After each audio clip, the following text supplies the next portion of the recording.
आप देख रहे हैं हमारी खास पेशकश और खास तौर से अब जबकि बाजार एक बढ़िया तेजी दिखा चुका है, एक तूफानी तेजी दिखा चुका है और इस समय इस तूफानी तेजी के बीच में बाजार एक नए शिखर पर है और इस तूफानी तेजी के बाद इसमें एक ठहराव नजर आ रहा है। बाजार अगली चाल के लिए तीसरी तिमाही के नतीजों का इंतजार कर रहा है। अगले हफ्ते से रिजल्ट सीजन की शुरुआत होने जा रही है और अब वक्त यह है समझने का कि तीसरी तिमाही के नतीजे कैसे रह सकते हैं, किन कंपनियों के रिजल्ट बाजार को खुश कर सकते हैं, कहां थोड़ी निराशा बाजार को मिल सकती है। हम आईटी के साथ साथ bank, FMCG, pharma, realty sector पर भी फोकस करने जा रहे हैं। हमारे एक्सपर्ट से हम ये भी बातचीत करेंगे कि नतीजों से पहले आप किन कंपनियों पर दांव लगा सकते हैं।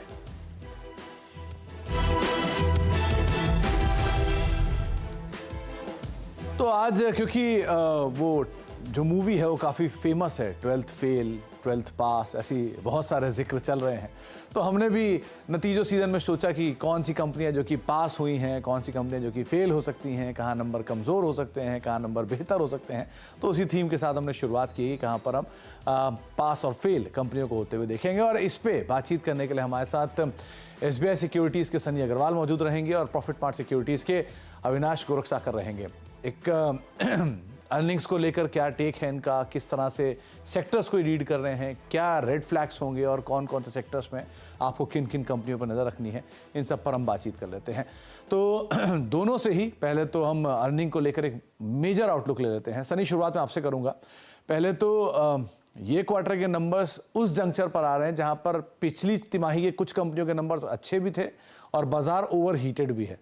सो कैसे आप रीड कर रहे हो नंबर्स को, कैसे रहेंगे इस बारी के मोटे मोटे नंबर्स, कैसा आउटलुक रहेगा? सुमित जी, शो पे इनवाइट करने के लिए धन्यवाद। डेफिनेटली मुझे लगता है कि थोड़ा हमें जब ये नंबर्स हम देखेंगे दिसंबर क्वार्टर के, तो सेक्टर स्पेसिफिक आउटलुक पे नजर देना होगा। तो पहले ऑब्वियसली आईटी कंपनी से रिजल्ट सीजन किक ऑफ होगा और आईटी कंपनीज में जो लार्ज कैप आईटी कंपनीज हैं उनसे ऑब्वियसली डिमांड एनवायरनमेंट के ऊपर मार्केट ट्रैक करेगा, उनकी कमेंट्री, मैनेजमेंट की commentary, specially on discretionary spend. तो वो एक इम्पोर्टेंट फैक्टर रहेगा। मुझे लगता है कि मार्जिन प्रेशर जो आईटी कंपनीज में आ रहे थे because of supply side attrition के चलते हुए, वो कहीं ना कहीं ईज ऑफ हुए हैं। तो मेरी नज़र ऑब्वियसली डिमांड एनवायरनमेंट पर रहेगी IT large cap IT companies में। हालांकि वैल्यूएशन रिलेटिवली रीजनेबल है on large cap IT company, growth missing है। अगर कहीं ना कहीं मार्केट को ऐसे कुछ लगता है कि यहाँ से अब ग्रोथ आएगी तो IT companies can be on radar. अगर मैं मार्जिन एक्सपेंशन की बात करूं तो मुझे लगता है कि कुछ चुनिंदे सेक्टर हैं जैसे सीमेंट हो गया या for that matter FMCG companies हो गया, जहां कहीं ना कहीं इनपुट कॉस्ट प्रेशर कम हुआ है, वहां हम एक काइंड ऑफ मार्जिन एक्सपेंशन देख सकते हैं। बैंक्स एनीवे जिस तरह से प्रोविजनल अपडेट आए हैं, मुझे लगता है कि ग्रोथ कहीं ना कहीं डिसेंट ग्रोथ सभी बैंक्स रिपोर्ट कर रही है, at least on advances side. Deposit कुछ ही बैंक्स के एडवांसेस से ज्यादा है, तो शायद कुछ बैंक्स के हम निम्न प्रेशर में आते हुए देखेंगे। और स्पेशली बैंक्स की commentary on unsecured loan portfolio, जहां आरबीआई ने कहीं रिस्ट्रिक्शन लगाया है छोटे टिकट साइज पे, वहां उनकी कमेंट्री देखना जरूरी होगा। जो sector kind of turn around kind of sector जो पिछले 2 क्वार्टर से हम तिमाही से देख रहे थे, वो फार्मा है। फार्मा में मुझे लगता है कि एक डिसेंट अपटिक हम देखेंगे अर्निंग ग्रोथ के लिहाज से। Real estate sector again being very strong quarter, third quarter real estate companies के लिए होता है, तो उसमें भी जिस तरह से प्रोविजनल अपडेट आ रहे हैं, मुझे लगता है कि रियल एस्टेट कंपनीज के नतीजे भी काफी अच्छे आएंगे। और अगर मैं कंज्यूमर डिस्क्रिशनरी की बात करूं तो उसमें ज्वेलरी कंपनीज के नतीजे, जिस तरह से कल्याण का ज्वेलर्स के अपडेट आया है, मुझे लगता है कि jewellery companies will also do well. But with in discretionary मुझे लगता है कि फैशन बिजनेस जो है वहाँ शायद थोड़ा बहुत हम फिर से डिमांड का कंसर्न हमने देखा है, उसके चलते वहाँ kind of mix kind of commentary शायद हम जो फैशन बिजनेस है वहां से आते हुए देखेंगे। तो कंज्यूमर डिस्क्रिशनरी वैसे भी Q3 में थोड़ा हायर साइड पर रहता है, लेकिन हाँ, फैशन बिजनेस जो है वहाँ पर थोड़ा इशू रह सकता है। अविनाश गोरखसाकर भी हमारे साथ मौजूद हैं और एक लंबे अंतराल के बाद अविनाश भाई आपसे बातचीत हो रही है मेरी आज। तो कैसे रीड कर रहे हो आप इस तिमाही के नंबर्स इस बारी, खास तौर से ओवरऑल अगर मैं नंबर्स की बात करूँ तो, कंसीडरिंग कि पहले तो लार्ज कैप के नंबर्स लाइंड अप हैं, लेकिन Q3 के अपडेट सो फार कोई बड़े एक्सीडेंट नहीं दिखाई पड़े हैं, तो आप कैसे रीड कर रहे हो नंबर्स को? नहीं, बिल्कुल सुमित, मुझे लग रहा है कि Q3 का जो अर्निंग सीजन शुरू होगा, इसमें मैं समझता हूँ कि लार्ज कैप आईटी में सबसे बड़ा जो मुद्दा है वो ग्रोथ का है। अगर हम टीसीएस या इन्फोसिस या एचसीएल टेक की बात करें तो वैल्यूएशंस बहुत अट्रैक्टिव लेवल पे आ गए, लेकिन ग्रोथ मिसिंग है। अभी भी यूरोप में ग्रोथ को लेके थोड़े कंसर्न्स है। यूएस मार्केट में थोड़ा सा इकोनॉमी में सुधार तो जरूर आया है, लेकिन जो ग्रोथ कमेंट्री आएगी वो इन स्टॉक्स को रीरेट करेगी, ऐसा मुझे लग रहा है। और होपफुली जो मार्च क्वार्टर होगा, क्योंकि नॉर्मली दिसंबर क्वार्टर एक सॉफ्ट क्वार्टर माना जाता है, लेकिन जहां पे अच्छे नतीजे आएंगे वहां पे automobile, auto components, real estate, cement, capital goods, ये सारे सेक्टर्स हमको लग रहा है कि आपको पॉजिटिव सरप्राइजेस दिखाएंगे। मेरे ख्याल से आईटी और मेटल्स में थोड़ा बहुत अभी भी कंसर्न है। मेटल्स में तेजी जरूर आई है, लेकिन अभी भी ग्लोबली मेटल प्राइसेस में कोई बदलाव आया नहीं है। तो मेरे ख्याल से देखिए, मोटा मोटी 70-80% रिजल्ट्स इनलाइन होंगे। जहां पे नेगेटिव सरप्राइजेस आएंगे वो मेटल और आईटी हो सकता है, और वो थोड़ा सा मार्केट्स को निराश कर सकते हैं। लेकिन जो कंज्यूमर डिस्क्रिशनरी है, जो एफएमसीजी वाले सेक्टर्स है, वहां पे हमको लग रहा है कि थोड़ी बहुत निराशा दिख सकती है, क्योंकि रूरल डिमांड अभी भी वीक है। तो एफएमसीजी के बास्केट में मुझे लगता है कि अभी भी थोड़ा सा वॉल्यूम ग्रोथ के ऊपर फोकस करना चाहिए, और रिजल्ट्स आने के बाद जो कमेंट्री आएगी मैनेजमेंट की, वो काफी इंपॉर्टेंट रहेगी। तो broadly I think results will be better than Q2, और मुझे लगता है कि जो कमेंट्रीज आएगी वो मेरे ख्याल से मार्केट्स को आगे रिरेट करेगी। कमेंट्री पार्ट क्रूशियल रहेगा। आप स्क्रीन पर अर्निंग कैलेंडर भी देख रहे थे, कहाँ कहाँ पर कौन कौन से तिमाही नतीजे किस किस तारीख को आने वाले हैं, और धीरे धीरे छोटी मझौली कंपनियों के नंबर्स आने शुरू हो भी गए हैं, लेकिन बड़ी कंपनियों के नंबर्स 11 तारीख से आपको आने दिखाई पड़ेंगे। इसमें आईटी ही लीड करेगा। अविनाश भाई, आप ही ने शुरुआत की थी कि आईटी थोड़े से सबड्यूड नंबर रहेंगे, तो अगर आईटी के ओवरऑल नंबर्स देखूं तो क्या एस्टिमेट आप लगा के चल रहे हो वहां पर, और इन नंबर्स में से अगर कुछ आपको पिक करना हो, कोई स्टॉक जो आपको लगता है कि हाँ ये देखने लायक है, जिन पे नजर रखी जा सकती है, तो वो कौन से होंगे? बिल्कुल, देखिए, मिड कैप आईटी में हमको केपीआईटी टेक्नोलॉजीज पसंद है। हमको लग रहा है कि मैनेजमेंट ने बिजनेस अपडेट भी बहुत पॉजिटिव दिखाया था। हमको लग रहा है कि करंट प्राइस करीबन 1400-1450 है। यहाँ पे आपको एक 1650 का एक नियर टर्म का टारगेट पॉसिबल लग रहा है, क्योंकि इनकी ऑर्डर बुक बहुत स्ट्रांग है। जो वर्टिकल्स में ये काम करते हैं अभी भी डिमांड काफी स्ट्रांग है। और दूसरे जो बड़े आईटी कंपनीज है, जहां पे हमको लगता है कि किसी को कॉन्ट्रा व्यू लेना है, तो हमको लगता है कि टीसीएस 3800 में चल रहा है, करीबन 3900-950 का एक शॉर्ट टर्म टारगेट आपको मिल सकता है, अगर कहीं ना कहीं कमेंट्री पॉजिटिव होती है।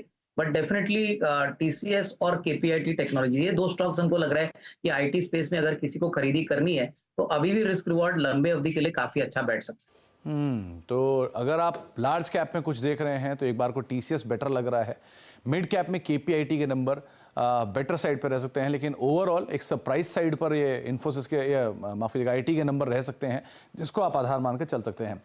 सनी, बैंक्स ये दूसरा सबसे ज़्यादा, इनफैक्ट सबसे ज़्यादा वेटेज वाला सेक्टर है, और सो फार प्राइवेट बैंक्स में कुछ नंबर्स Q3 के मिसिंग आए हैं, लेकिन अदरवाइज कमेंट्री ठीक साइड पर है। आपने क्या रीड किया Q3 के नंबर्स में, क्या एक्सपेक्ट कर रहे हो आप यहाँ पर, किसके नंबर बेटर होंगे, और कुछ पिक करना हो तो? या डेफिनेटली जिस तरह से बैंक्स के प्रोविजनल अपडेट्स आ रहे हैं, वो देख के लग रहा है कि जो एडवांसेस ग्रोथ है ऑलमोस्ट, जो एक्सपेक्टेशन थी कि mid double digit, low double digit kind of advances growth आएंगे। हालांकि जो स्मॉल फाइनेंस बैंक है वहाँ हम काफी एग्रेसिव ग्रोथ देख रहे हैं, 25-30% kind of growth small finance bank में देखने मिल रही है। और जो बड़े बैंक है, लार्ज साइज बैंक है, उसमें कहीं ना कहीं mid teen kind of growth हम देख रहे हैं as far as advances are concern. मुझे लगता है कि अब आगे जाके फाइट रहेगा डिपॉजिट मोबिलाइजेशन पे, क्योंकि कहीं ना कहीं जिस तरह से आरबीआई ने भी अभी एक रिसेंटली एक एडवाइजरी जारी की थी कि जो क्रेडिट टू डिपॉजिट रेशियो है that should not be above 80%, 75% के आसपास होना चाहिए।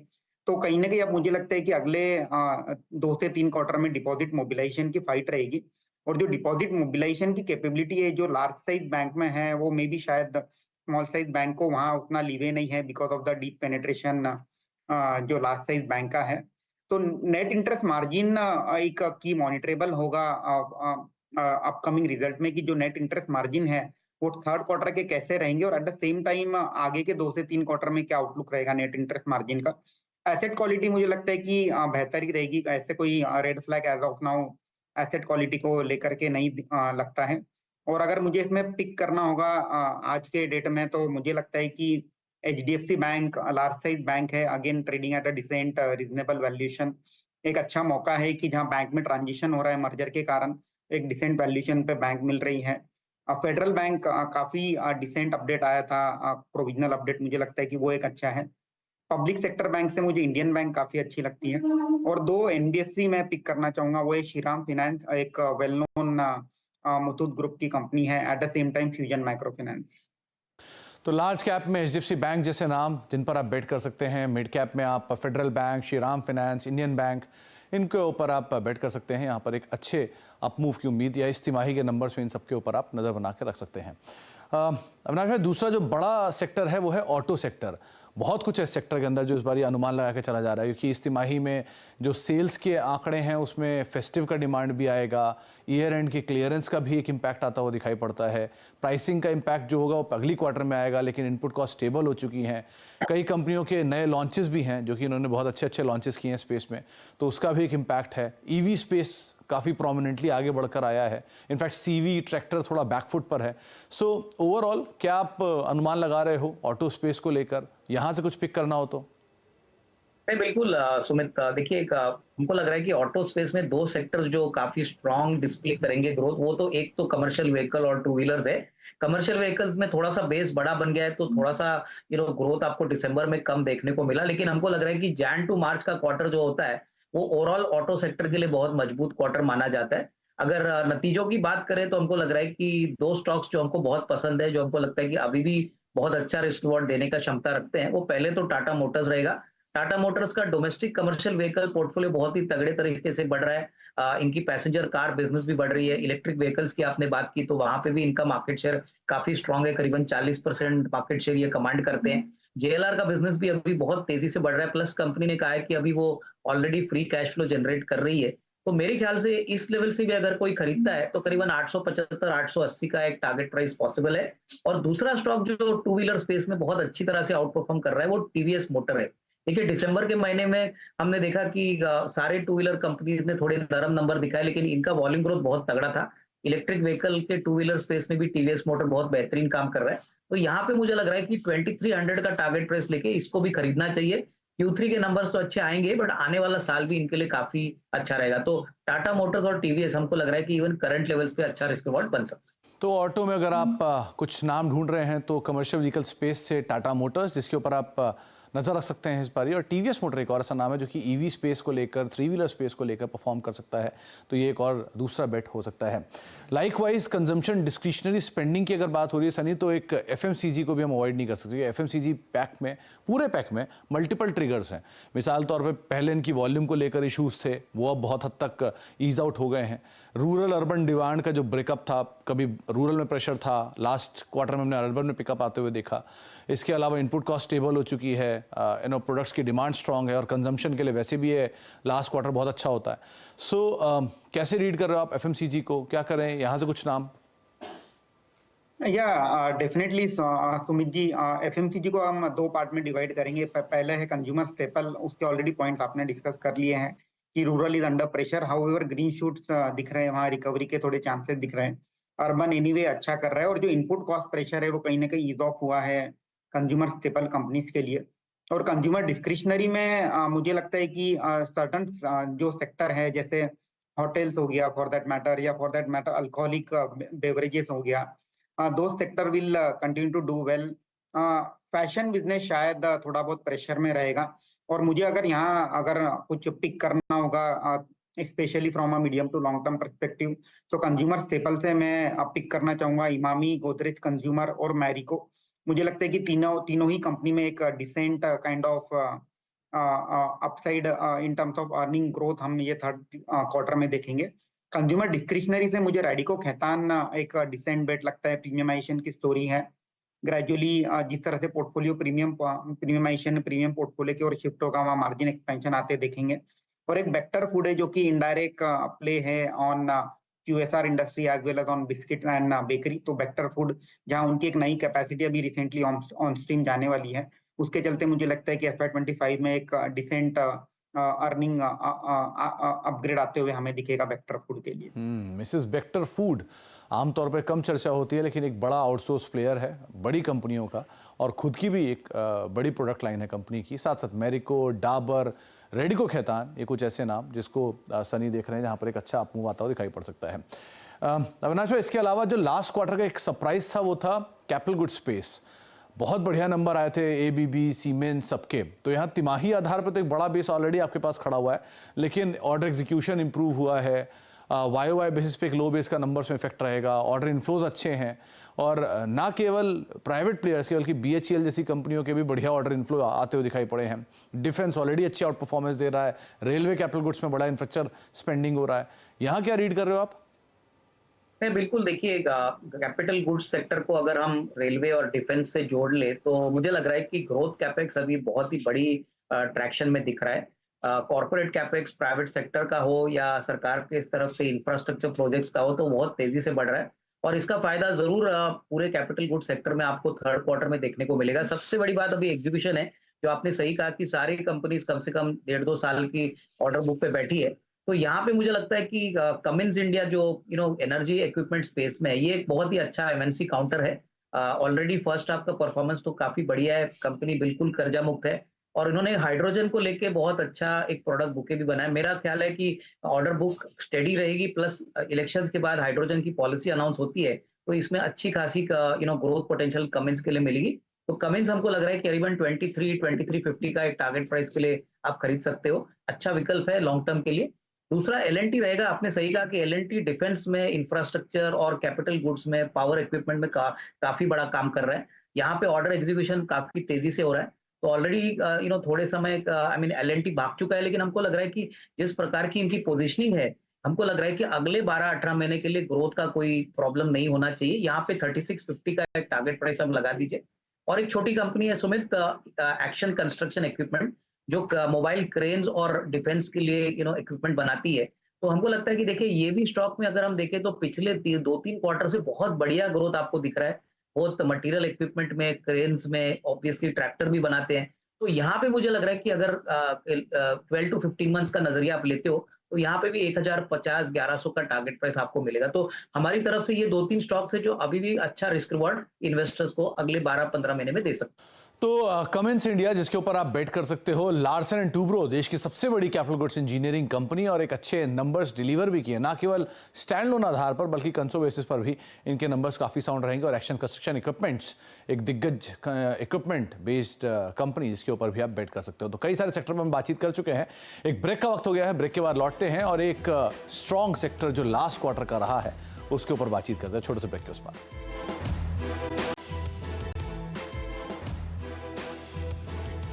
आप देख रहे हैं हमारी खास पेशकश, तीसरी तिमाही के नंबर्स की शुरुआत होने वाली है, और उन नंबर से पहले किन किन सेक्टर्स पे आप बेट कर सकते हैं उन पर हम बातचीत कर रहे हैं। अलग अलग सेक्टर्स पे हम चर्चा कर चुके हैं, लेकिन एक सेक्टर जो कि लास्ट क्वार्टर से बहुत स्ट्रांग परफॉर्म कर रहा है वो है फार्मा। जोरदार तेजी रही इस सेक्टर में लास्ट क्वार्टर में, स्पेशली यूएस साइड की जो परफॉर्मेंस थी वो बहुत स्ट्रांग आते हुए दिखाई पड़ी। डोमेस्टिक सेल्स के नंबर्स के अंदर पिकअप आया। कई कंपनियों ने यूएस एफडीए के इश्यूज भी रेज किए, लेकिन ठीक है, उसको दरकिनार रख के सेक्टर आगे बढ़ता हुआ दिखाई पड़ रहा है, और एक बढ़िया वैल्यूएशन पर भी अवेलेबल था लास्ट क्वार्टर में, लेकिन एक अच्छी तेजी दिखा भी चुका है और नए हाइस की तरफ है। तो सनी, अब कैसे रीड कर रहे हो आप इसे, क्योंकि इतनी बढ़िया तेजी दिखा दी है लेकिन उम्मीदें बहुत है, यहाँ पर क्या करा जाए? या डेफिनेटली जितने भी कंसर्न थे एक एक करके फार्मा सेक्टर में ईज ऑफ हो रहे हैं। यूएस में जहाँ प्राइस इरोजन का कंसर्न था वो कहीं ना कहीं अरेस्ट हुआ है, प्राइस इरोजन यूएस मार्केट में। और इंडियन मार्केट में जिस तरह से जो डोमेस्टिक फोकस कंपनी है वो भी एक इंडिकेशन दे रही है कि high single digit to low double digit kind of growth हम देख सकते हैं। और अगर मैं ओवरऑल सेगमेंट की बात करूँ तो मुझे लगता है कि एपीआई और सीडीएमओ जो प्लेयर्स हैं वो एक अच्छा परफॉर्मेंस कर सकते हैं आगे जा करके। और अगर मुझे इनमें से कोई स्टॉक पिक करना होगा तो मेरा पिक रहेगा ग्लेनमार्क, मार्क्सन, सुप्रिया, पिरामल फार्मा। और एक टर्नाराउंड स्टोरी पे मैं बैट करना चाहूंगा, वो है स्ट्राइड फार्मा। मुझे लगता है कि स्ट्राइड फार्मा में जिस तरह से बैलेंस शीट काफी एक लिवरेज हो गई थी और कंपनी ने जो स्टेप लिया है, अपनी एक रिसेंटली उन्होंने एक अपना प्लांट सेल किया था जिससे 800-900 करोड़ की कंपनी को इनफ्लो होगा। और जो 3000 करोड़ का डेट है, मुझे लगता है कि ग्रेजुअली वो स्केल डाउन होकर के जो इंटरेस्ट कॉस्ट जो सेविंग होगा उसके चलते कंपनी प्रॉफिट में आएगी। तो एक स्ट्राइड फार्मा मेरा टर्न अराउंड बेट रहेगा। और अगर मुझे रिजल्ट्स पे प्ले करना होगा recent from a medium to long term perspective, तो ग्लेनमार्क, मार्क्सन, सुप्रिया और पिरामल फार्मा मेरे रडार पर है। तो मार्क्सन, सुप्रिया, एरिस लाइफ साइंसेज, इन पर आप नजर रखेंगे अदरवाइज, और स्ट्राइड्स फार्मा एक टर्न अराउंड स्टोरी के ऊपर बातचीत हो सकती है। अविनाश, आप मेटल का जिक्र कर रहे थे कि ये थोड़ा सरप्राइज कर सकता है इस बारी, इसमें आप कैसे टिप्पणी करोगे कि इनपुट कॉस्ट स्टेबल हो चुकी है, जो नंबर्स हैं वहाँ पे शायद क्यू ऑन क्यू बेसिस पे पिकअप आ सकता है, स्टेबलाइज हो गए नंबर, तो लगे क्या इस बार कुछ सरप्राइज आएगा यहाँ पर? और नहीं, बिल्कुल देखिए, हमारे जो ग्राउंड रिपोर्ट्स है वो सजेस्ट कर रहे हैं कि स्टील के जो प्राइसेस है वो पूरी तरह से बॉटम आउट हो गए हैं और डोमेस्टिक मार्केट में तो कई कैटेगरीज में तो स्टील के प्राइसेस बढ़ रहे हैं, गवर्नमेंट के इंफ्रास्ट्रक्चर तो लगातार बढ़ रहे हैं। तो मेरे ख्याल से इस क्वार्टर में हो सकता है कि थोड़ा बहुत पॉजिटिव सरप्राइज आपको अर्निंग्स में देखने को मिले, लेकिन ऑब्वियसली स्टॉक स्पेसिफिक रवैया आपको अडॉप्ट करना पड़ेगा। हमको लग रहा है कि 2-3 कंपनीज काफी अट्रैक्टिव है। टाटा स्टील हमको लग रहा है 130-34 में काफी अट्रैक्टिव लग रहा है, काफी हद तक लीवरेज बैलेंस शीट पे भी काफी इन्होंने कम किया है। तो यहाँ पे मुझे लगता है कि 155-160 का एक टारगेट प्राइस लेके नॉट ओनली रिजल्ट्स लेकिन अगले साल का व्यू लेके आप काम कर सकते हो। एनएमडीसी ने अभी हाल ही में इनका बिजनेस अपडेट दिया था, प्रोडक्शन आयरन ओर वॉल्यूम का काफी स्ट्रांगली बढ़ा है, आयरन ओर के प्राइसेस भी बढ़े हैं। तो यहाँ पे भी मुझे लगता है कि करीबन 270-275 का एक मीडियम टर्म प्राइस टारगेट मिल सकता है। और एक स्टॉक सुमित जो काफी इंटरेस्टिंग है, जिंदाल स्टेनलेस। इनके Q2 के नंबर्स भी बहुत अच्छे थे, स्टेनलेस स्टील में ये काफी डोमिनेंट प्लेयर है। तो यहाँ पे भी मुझे लगता है कि एक छोटी खरीदी की सकती है, क्योंकि ये एक ऐसा सेगमेंट है जहाँ पे कंपटीशन बहुत कम है और यहाँ पे इनको प्राइसेस भी अच्छे मिल रहे हैं। तो करीबन 725-730 का टारगेट प्राइस लेके जिंदाल स्टेनलेस में भी एक पोजीशन बना सकते हैं। तो मेटल सेक्टर में आपको शायद अच्छा पॉजिटिव सरप्राइज देखने को मिले, लेकिन बड़ी इंप्रूवमेंट आपको चौथे तिमाही में और अगले साल होपफुली देखने को मिले। Tata steel, NMDC large cap और मिड कैप में, लेकिन जिंदल स्टेनलेस इसके ऊपर आप अदरवाइज नजर बना के रख सकते हैं। सनी, जाने से पहले रियल्टी, ये इसका रियल स्टेट चेक क्या कहता है? क्योंकि सबसे अच्छा क्वार्टर इनके लिए यही रहता है और अच्छे डिमांड आ रहे हैं, अच्छे पिकअप आ रहे हैं, क्या करें इस सेक्टर के अंदर?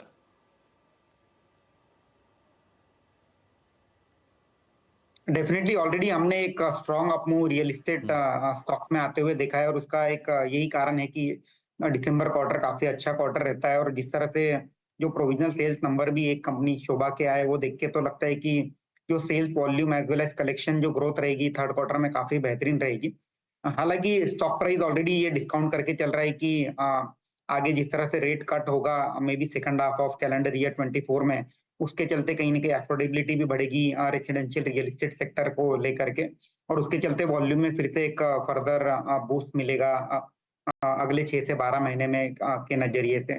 तो मुझे लगता है कि थोड़ा सा इसमें बाय ऑन डीप की स्ट्रेटेजी रखनी चाहिए रियल एस्टेट सेक्टर में। और मुझे अगर यहाँ कोई स्टॉक पिक करना होगा तो मैं रेसिडेंशियल रियल एस्टेट के साइड से मैं सेंचुरी टेक्सटाइल, सनटेक रियल्टी और मैक्रोटेक डेवलपर को पिक करूंगा और एक कमर्शियल साइड में मैं नेस्को को पिक करूंगा। मुझे लगता है कि कहीं ना कहीं पोस्ट कोविड जो एग्जीबिशन का जो बिजनेस था वो नेस्को का नॉर्मलाइज हुआ है, काफी रोबस्ट बैलेंस शीट है, मोर देन 1000 करोड़ का कैश है कंपनी के बुक्स पे। एट द सेम टाइम इनका जो आईटी पार्क है उसमें हम एक्सपेंशन आते देख रहे हैं, तो इसके चलते जो रेंटल इनकम है अगले 2-3 साल तक इसमें काफी एक अच्छा अपटिक हमें आते हुए दिखेगा। तो ये 4 नाम, Century textile, Nesco, Sunteck realty, Macrotech developers, इन सब के ऊपर आप नजर बना के रख सकते हैं। बहुत बहुत शुक्रिया सनी आपका भी और अविनाश आपका भी हमारे साथ मौजूद रहने के लिए और आज तमाम सेक्टर्स की पैमाइश करने के लिए और सब में से कुछ स्टॉक्स हमें बताने के लिए। तो तीसरी तिमाही, इंपॉर्टेंट तिमाही, इसकी शुरुआत होने जा रही है अगले हफ्ते से और ख़ास तौर से इन कुछ स्टॉक्स के ऊपर आप नज़र रखेंगे, सरप्राइजेज आते हुए दिखाई पड़ेंगे, इस लिहाज से भी आप बहुत ध्यान संभल कर अपनी रणनीति बनाइएगा। फिलहाल इस कार्यक्रम में इतना ही। नमस्कार।